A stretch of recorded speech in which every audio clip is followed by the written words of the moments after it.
हम शुरू कर रहे हैं ह्यूमन साल्मोनेलोसिस से। साल्मोनेला मैंने पहले भी कवर कर रखा है। इसमें दोनों आते हैं, your typhoid salmonella and एंट्रिक salmonellosis भी आता है, मीनिंग फूड पॉइजनिंग।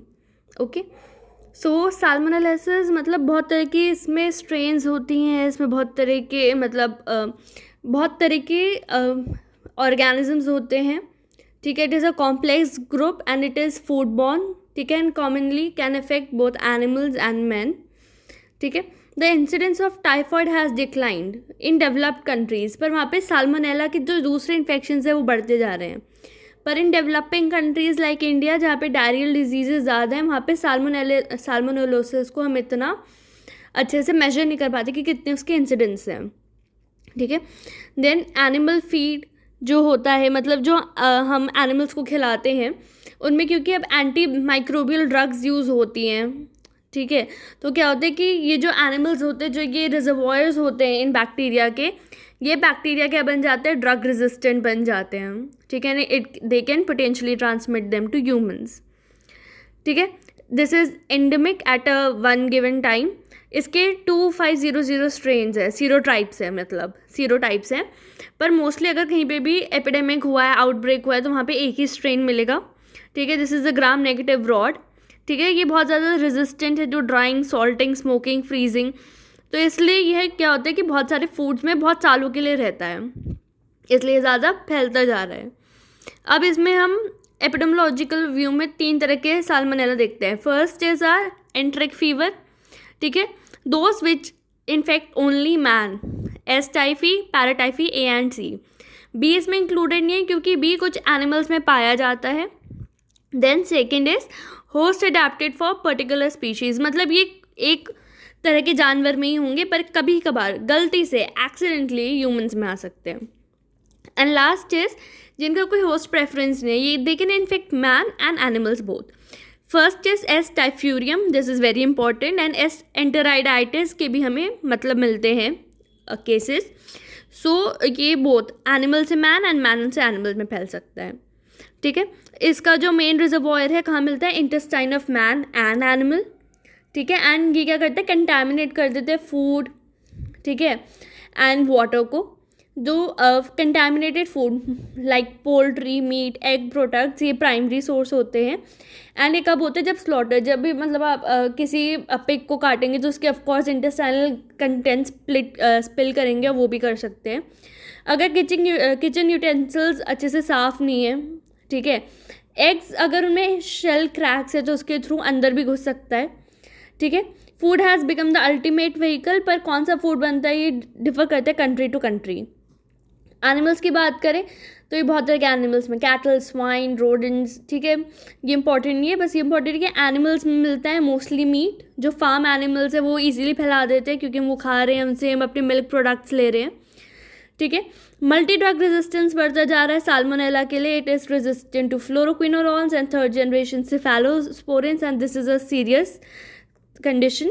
ठीक है, mode of transmission mostly injection of contaminated food and water, या फिर अगर आप domestic animals like dogs, pigeon, rats, मतलब इनके डायरेक्ट कॉन्टैक्ट में भी आते तो भी मतलब ये आपको कर सकते हैं। एक बार अगर मैन इन्फेक्ट हो गया, या तो वो केस है या फिर कैरियर है, it means he is a source. Faeco oral route से फैलता है। देन जैसे कि हर फूड पॉइजनिंग हमने पहले भी पढ़ा था, it is like 1 to 3 days, so 3 days is the incubation period usually. Clinical features की बात करें, ठीक है, तो एक तो ये डायरिया भी है and it is invasive. So cholera like enterotoxin भी है कि मतलब ये गट में भी रहेगा। ठीक है, कॉलेरा की प्रॉपर्टी क्या होती है कि वो गट को इन्वेड नहीं करते, बट ये इट इज़ एक्सक्लूसिवली एंट्रिक, मतलब इंटेस्टाइन की डिजीज़ है, बट इट कैन इन्वेड, ठीक है, दूसरे बॉडी पार्ट्स को भी।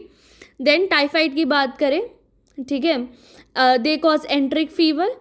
ठीक है, salmonella enterocolitis that causes gastroenteritis, तो 1 to 2 days में हो जाता है, मतलब आफ्टर इंजेक्शन। इसमें nausea, vomiting, headache, diarrhoea, low grade fever मिलता है, मोस्टली माइल्ड होता है। ठीक है, अगर सीवियर केसेस में तो हम वही करते हैं, dehydration and replacement of fluids and electrolytes.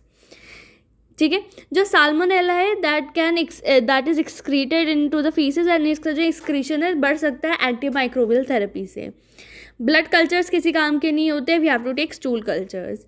ठीक है। नॉन टाइफाइड साल्मोनेला जो मतलब हमने देखा था ना सिर्फ एक पर्टिकुलर एनिमल में होते हैं, तो कभी कभार अगर ह्यूमंस में हो जाए तो वो क्या कर सकते हैं, जनरलाइज या लोकलाइज इन्फेक्शन कर सकते हैं and they present as pyrexia of unknown origin. ठीक है, ये इन्वेसिव है तो ये बोन्स में जा सकता है, किडनी में जा सकता है, मैनी प्लेसेस। प्रिवेंशन की बात करें तो जैसे हमने कहा था कि मतलब जो फार्म एनिमल्स है वो फैला रहे हैं ज़्यादातर, तो यहाँ पे हमें प्रिवेंशन करना है। जितने भी फार्म एनिमल्स हैं उनको इम्यूनाइज़ करना है, उनका जो भी खाना है हाइजीन फ्री रखना है, मतलब हाइजीनिक रखना है, उसमें कोई एंटी माइक्रोबियल नहीं होना चाहिए, क्योंकि वही उनके गट में जा रहा है, वहीं पे वो bacteria and it is becoming drug resistant. Sanitation of the environment, अगर स्लॉटरिंग करें तो हाइजीनिक कंडीशन में, मिल्किंग, पास्चराइजेशन, एग्स, ये सब हाइजीनिक कंडीशन में करने हैं।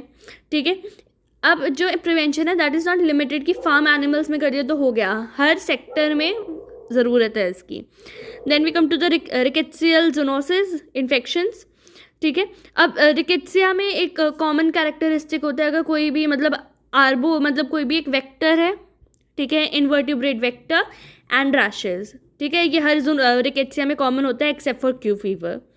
ठीक है, so it is a communicable disease, arthropod vector से मैन में आ जाता है, except for Q fever. Q fever में कोई वेक्टर नहीं होता, उसमें रैशेस नहीं होते, बाकी सारे रिकेट्सिया में ही होता है। एंड मोस्टली बहुत ज़्यादा देखा गया कि रिकेट्सिया अनडायग्नोस कर दिया जाता है, अंडर डायग्नोस जो होता है, रिपोर्टिंग नहीं होती है ज़्यादा इसकी। देन ये टेबल बहुत इंपॉर्टेंट है क्योंकि इसमें सब कुछ पहले से ही दे रखा है, लाइक टाइफस में epidemic typhus, murine typhus, scrub typhus Uttarakhand में बहुत ज़्यादा प्रेवलेंट है, so we need to know this. Rickettsial infection की बात करते हैं, scrub typhus is by rickettsia tsutsugamushi. ठीक है, इंसेक्ट्स क्या है, माइट्स। ठीक है, एंड रिजर्वॉयर्स आर रोडेंट्स। आप देख सकते हैं बहुत जगह रोडेंट्स है, मतलब माइट्स से ही फैलता है ये। ठीक है, and mostly mites and ticks. ठीक है, then we have Indian tick typhus, that is rickettsia conorii, that is tick and ये भी रोडेंट से फैलता है, डॉग से भी फैल सकता है। Rocky spotted Mountain fever, again rickettsia rickettsii. ठीक है, रोडेंट से फैलता है। क्यू फीवर अभी हमने पढ़ा, ये कॉक्सिलिया बर्नेटाई से फैलता है। ठीक है, इसका कोई वेक्टर नहीं होता। ठीक है, इसमें निल लिखा है, इसमें रैशेस नहीं होते हैं। ठीक है, जो ट्रेंच फीवर है that is particularly in Europe, India में नहीं मिलता है। एंड अब ये ज़रूर याद रखना कि जितने भी ये बैक्टीरिया हैं, ठीक है, ये ट्रांसओवेरियली ट्रांसमिट हो जाते हैं, मतलब अगर किसी वेक्टर में हो तो उसके जितने भी ऑफस्प्रिंग्स होंगे उन सब में होगा ये। ठीक है, it is obligate bacteria, intracellular है, प्लियोमॉर्फिक है, जिम सस्टेन यूज़ करते हैं। और हम कभी भी रिकेट्सियल इन्फेक्शन में सल्फोनामाइड्स नहीं देते क्योंकि फिर वो क्या करता है, रिकेट्सिया की ग्रोथ बढ़ा देता है, so it is not given, मना ही करते हैं। ठीक है, एंड सबका जो ड्रग ऑफ चॉइस है दैट इज़ टेट्रासाइक्लिन। एंड अगर आपको सिंगल डोज देनी है that is doxycycline, it is long acting antibiotic, tetracycline में ही आते हैं डॉक्सीसाइक्लिन। ठीक है, एक्सेप्ट फॉर क्यू फीवर जिसमें कोई रैश नहीं है, हर रिकेट्सियल इन्फेक्शन में fever, headache, malaise, prostration, skin rash and enlargement of spleen and liver है। So you can remember skin rash, fever, prostration, बहुत हाई फीवर होता है इसमें। ठीक है, डायग्नोसिस की बात करें तो हम रिकेट्सिया के जो बैक्टीरिया है उसको आइसोलेट कर सकते हैं, उसके अगेंस्ट एंटीबॉडी देख सकते हैं, indirect fluorescent antibody, complement fixation test कर सकते हैं। Weil Felix reaction is important because ये जो है क्रॉस मतलब इसकी जो एंटीजेंस है that is similar to proteus and हर स्ट्रेन का मतलब अलग होता है, वी विल रीड। एलाइजा भी कर सकते हैं। इंडिया में सबसे ज़्यादा इंपॉर्टेंट है स्क्रब टाइफस उत्तराखंड में। म्यूरिन फ्लीबॉर्न बेसिकली शिप्स में मिलता है जहाँ पे रोडेंट्स मतलब जैसे चूहे बहुत ज़्यादा होते हैं। Indian tick typhus and Q fever. ठीक है, सो पढ़ेंगे तो हम सभी। स्क्रब टाइफस की बात करते हैं तो it is most wide spread. ठीक है, इसमें क्या होता है, ट्रॉम्बिक्यूलेट माइट्स होते हैं, स्मॉल मैमल्स लाइक माइस। ठीक है, इंडिया में होता है, एंडेमिक है, रूरल एरिया में ज़्यादा मिलता है, और अगर कोई कैंपिंग हाइकिंग पे जाता है तो उनको भी हो जाता है। ठीक है, इसमें क्या होता है, एक टिक आपको काटता है। ठीक है, जो ये ट्रेबिकुलेट माइट काटता है, एंड कभी कभार होता है कि आपको पता नहीं चलता है। ठीक है, आपको किसी ने काटा है फिर आपको डायरेक्ट डिजीज़ होती है। सो रिकेट्सिया सुशुगमाशी कराता है ये। These are several serologically distinct strains. ठीक है, there is a nymphal and adult stage पर ही फ्री लिविंग इन्फेक्ट नहीं करते हैं। मोस्ट इंपॉर्टेंट क्या है, शिगर्स या फिर लार्वा होता है वो इन्फेक्टिव होते हैं। ठीक है, एंड यही होते हैं जो ट्रांसओवेरियली मतलब फैल जाते हैं अपने वेक्टर्स में। देन आप देख रहे हैं कि माइट ही फैलाता है मैन में, पर माइट को इधर से उधर ट्रांसपोर्ट कौन कराता है, रैट। ठीक है, और ये पर्सन टू पर्सन नहीं फैलता है। हम याद रखेंगे कि हर रिकेट्सियल जो डिजीज़ होती है इसका इंक्यूबेशन 2 वीक्स होता है, ठीक है। स्क्रब टाइफस की बात करें, ठीक है, सो ये एपिडेमिक टाइफस जैसा होता है। तुम्हारा काम आसान हो गया, अगर स्क्रब टाइफस आता है then we know epidemic typhus, but we need to know the organism, ठीक है, कौन सा करा रहा है। देन इसमें बहुत ज़्यादा हाई फीवर होगा एंड चिल्स होंगे, हेडेक होंगे, malaria, prostration and macular papular rash, ठीक है। रिकेट्सिया में क्या होता है, जनरली जो रैश होता है, ठीक है, वो दूसरे कैरेक्टरिस्टिक का होता है, हम आगे पढ़ेंगे, ठीक है। वन टिपिकल फीचर इज़ कि जहाँ पे भी बाइट किया होता है माइट ने, वहाँ पे एक ब्लैक स्टार बन जाता है, ठीक है। एंड जो पैरेक्सिया है अनट्रीटेड केसेस में वो 3rd वीक तक खुद ही ठीक हो जाता है। व्हील फेलिक्स रिएक्शन क्या होता है कि जो प्रोटियस स्ट्रेन होता है OXK जैसे इसमें लिखा है, अगर मैं इसका एंटीजन लूँ, ठीक है, और मैं मतलब इसको कंबाइन करूँ या फिर मैं इसके अगेंस्ट एंटीबॉडीज़ लूँ, तो वो क्या करेंगे, इसके एंटीजन जो रिकेट्सिया है सुसुगुमाशी उसके साथ भी रिएक्ट कर लेगा, ठीक है। तो एंटीजन्स की जो है मतलब उनका स्ट्रक्चर थोड़ा सिमिलर है, ठीक है। These are heterophile antigens. Tetracycline is the drug of choice. Vector control कैसे करेंगे, जहाँ पे भी माइस वगैरह मिलते हैं वहाँ पे उनकी वेजिटेशन क्लियर कर देंगे, ठीक है। इंसेक्टिसाइड्स लाइक लिंडेकेन, क्लोरडेन ये यूज़ कर सकते हैं। एंड अगर आपको पता है कि हाँ आप एक एंडेमिक एरिया में जा रहे हैं तो आपको अपने कपड़े भी डिसइंफेक्ट करने पड़ेंगे and you can use mite repellents. Murine typhus की बात करें, एंडेमिक टाइफस है, ठीक है, it is also zoonosis, South East Asia में मिलता है, रैट फ्ली से मिलता है, पर ये जनरली वहाँ होता है जहाँ पे शिपिंग होती है या फिर डॉग्स होते हैं, ठीक है। रिकेट्सिया टाइफी या फिर रिकेट्सिया मूसरी से हो सकता है, रैट इज अ रिजर्वॉयर, ठीक है। एंड इसमें जो इन्फेक्शन होता है कि वो रैट्स को मारता नहीं है, तो रैट जब तक जिंदा हर जगह फैलाता रहेगा और पता भी नहीं चलेगा ये चूहा बीमार है कि नहीं है, ठीक है। रैट फ्ली से होता है, इसमें दे रखा है एक्स चियोपिस, ठीक है। एक्चुअल मोड ऑफ ट्रांसमिशन ये नहीं कि अगर आपको किसी रैट फ्ली ने काटा कैसे होगा, या तो जो फीसेस है फ्लीज के वो आप इनोकुलेट कर ले बाय स्क्रैचिंग एंड समथिंग, ठीक है, या फिर डायरेक्टली इनहेल कर ले। मैन टू मैन ट्रांसमिशन नहीं है, फ्ली एक बार इन्फेक्टिव हो गई तो फैल सकती है, ठीक है, पर ये जो है ट्रांसफेरेली नहीं फैलता है इन फ्लीज, ठीक है। रैट्स इसको मतलब डिसेमिनेट कर देता है, पूरी पॉपुलेशन में फैला देता है, पर जो इन्फेक्शन है वो रैट फ्ली ही कराती है 2 वीक्स अगेन। इसमें जो व्हील फेलिक्स रिएक्शन है that is with proteus OX19, ठीक है। Then it is louse borne typhus, ठीक है, पर ये माइल्ड है एंड रेयरली फेटल है। टेट्रासाइक्लिन देते हैं, सल्फोनामाइड्स नहीं देते हैं, इंसेक्टिसाइड्स यूज़ कर सकते हैं to control fleas. Indian typhus की बात करें, वी हैव रिकेट्सिया कोनोरी, ठीक है, and Rocky spotted mountain fever based by rickettsia rickettsia, ठीक है। इसमें वी हैव टिक, ठीक है, एंड इसमें क्या है कि बहुत सारे होते हैं ticks, but we will remember ixodes क्योंकि बहुत कॉमन होता है, दूसरे बीमारियों में भी दिखता है ये, ठीक है। इट इज़ मेन बाय ट्रांसओवेरियन, ये कुत्तों में भी हो सकता है, रोडेंट्स में भी हो सकता है। Man is a accidental host, ठीक है। तो आप जैसे देख रहे हैं टिक्स में डॉग्स ने फैलाया, फिर मैन में आ गया एक्सीडेंटली, ये 1 वीक होता है, ठीक है। And recent tick bite infection है, वहाँ पे स्टार फॉर्मेशन होगा, फीवर होगा, मैक्युलर पैपुलर रैश होगा, ठीक है। पर इसमें जब मैंने बताया था ना कि रिकेट्सिया में रैश कैसे होता है, मोस्टली क्या होता है सेंट्रीफ्यूगली, पहले चेस्ट में होगा फिर एक्सट्रीमिटीज़ में होगा, पर इसमें क्या होगा कि इसमें सेंट्रीपिटली होगा, पहले हाथों में होगा फिर चेस्ट में होगा, and it can mimic measles, ठीक है। मेजर्स वही हैं, वी कैन गिव एंटीबायोटिक्स, ठीक है। टिक इन्फेस्टेड एरियाज़ को अवॉइड करना है, देखना है किसी टिक ने काट तो नहीं दिया है, हेल्थ एजुकेशन करनी है। क्यू फीवर की बात करें तो ये हर तरह के कैटल में, शीप गोट कैटल में मिलता है, कॉक्सिलिया बर्नेटी होती है, इसमें वेक्टर नहीं होता है।